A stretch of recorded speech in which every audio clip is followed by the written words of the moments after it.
Okay, this is the last video for chapter 2, and I have a new example to study Bayes rule. So this is from my experience. I have a son who who goes to the elementary school, but when he was a baby, like when my wife was pregnant, we had this problem. So at that time, I thought it would be a nice example for statistics course. So I made up this example at the time. So this is what I experienced. Think about this. So think about this. You yourself or your wife is pregnant, for example, and during the pregnancy, there are a lot of screening tests for potential like defects and for potential problems. For example, the Down syndrome or some problems in spine or brain or nerve. Like I don't know, I'm not a doctor, but you can imagine many different defects. And the screening tests are not a perfect test. It just tells you the potential risk. So a positive result from the screening test tells you that your baby is at a higher risk of a certain defect. Negative result does not guarantee does not guarantee like defect free, but it just tells you that the risk is low. It's the screening test is more about problem, not a certain diagnosis. That's the I think I heard that in medical studies, diagnosis and screening are different in terms of their certainty. Diagnosis is to confirm condition, but screening is to detect risk probability.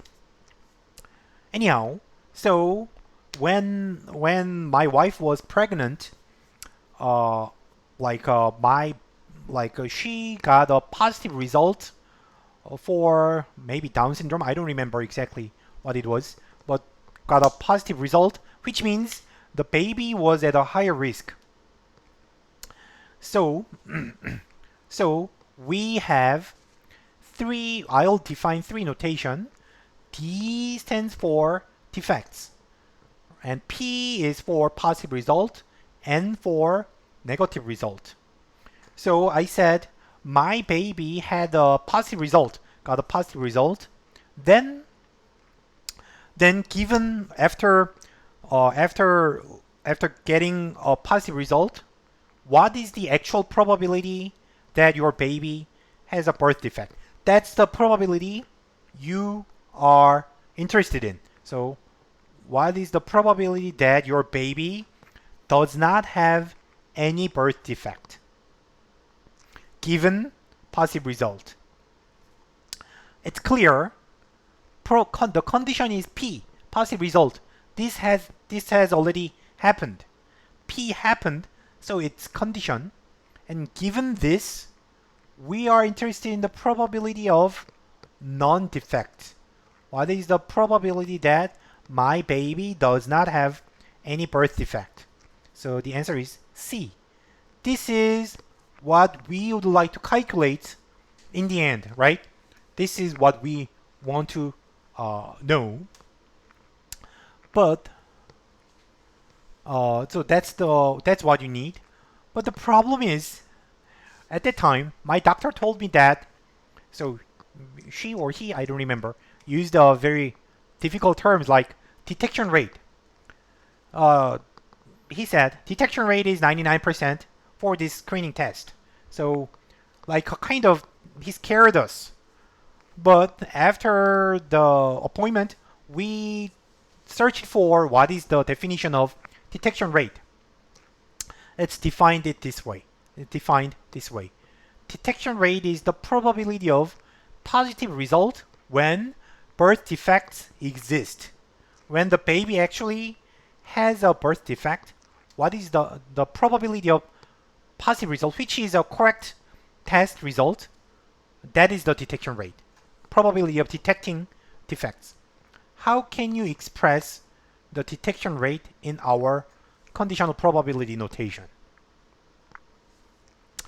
It is also clear when a baby has a birth defect, that's the condition. So birth defect, D is the condition.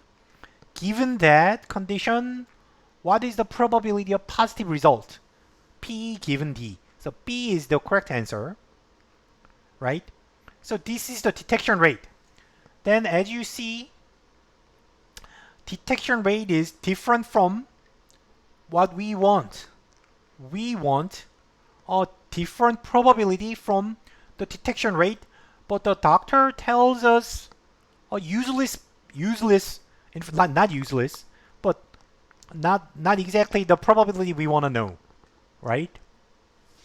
So let's study it a little more carefully. That's because this is the tradition in the medical studies and in most statistical analysis of tests, right? So there are 4 different cases. D means the baby actually has a birth defect, and D complement means not. P is positive result, N is the negative result. And then if the baby actually has a birth defect, P is the correct result. So we call this true positive. But if the baby does not have a defect, positive result is a false, like a wrong result. So we call this false positive.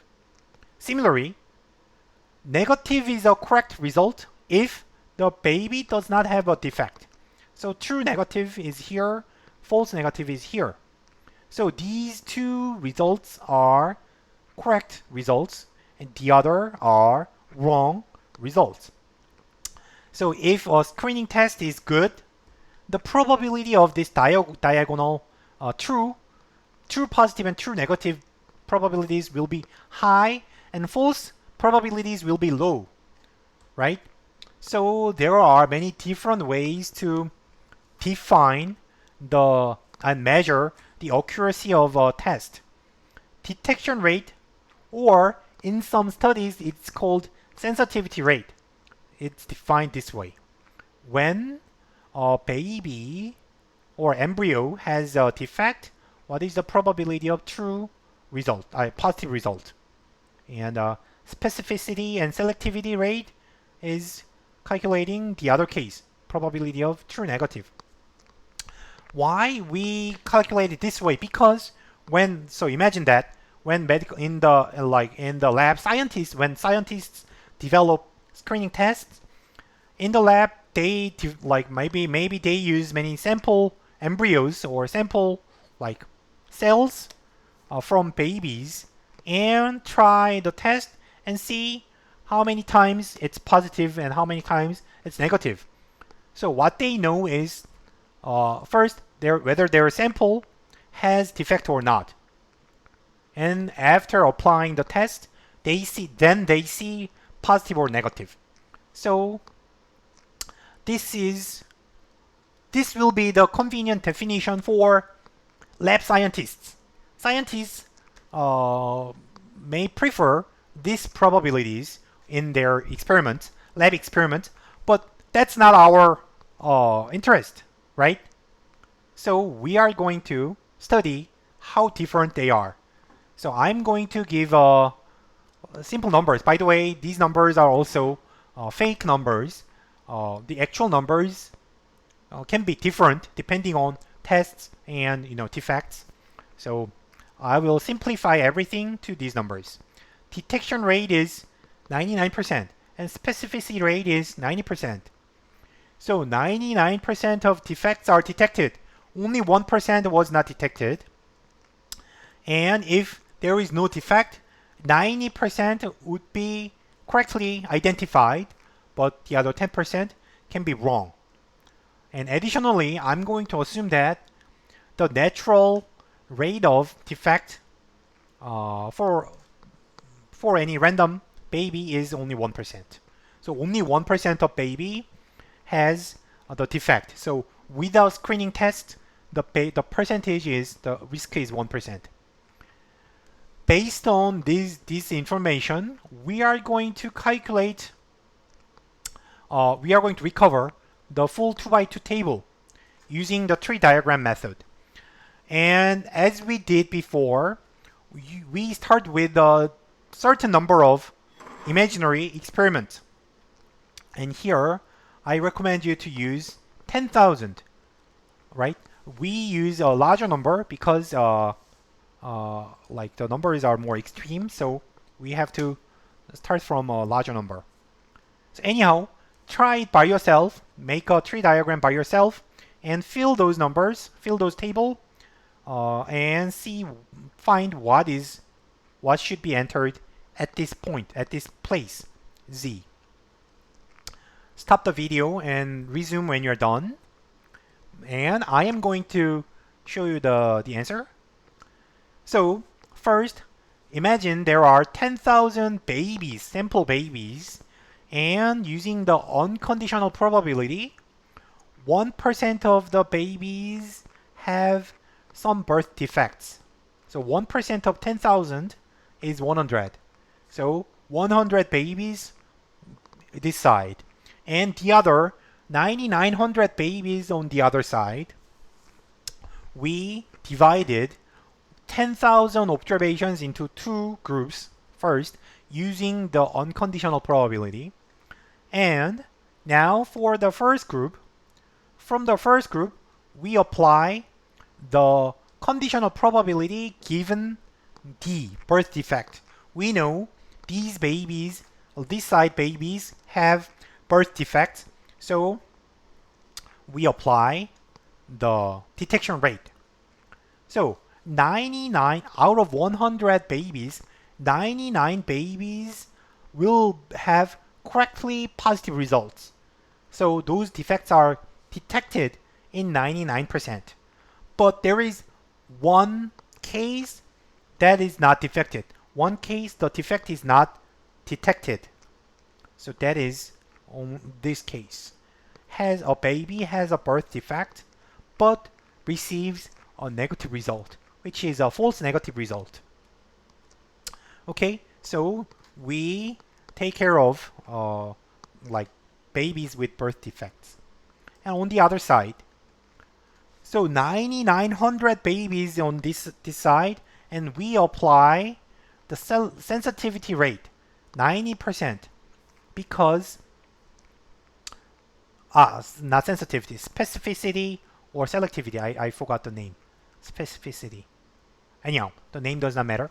So out of 9,900 babies, 90% of them are going to receive true negative results, which is 8,910 babies.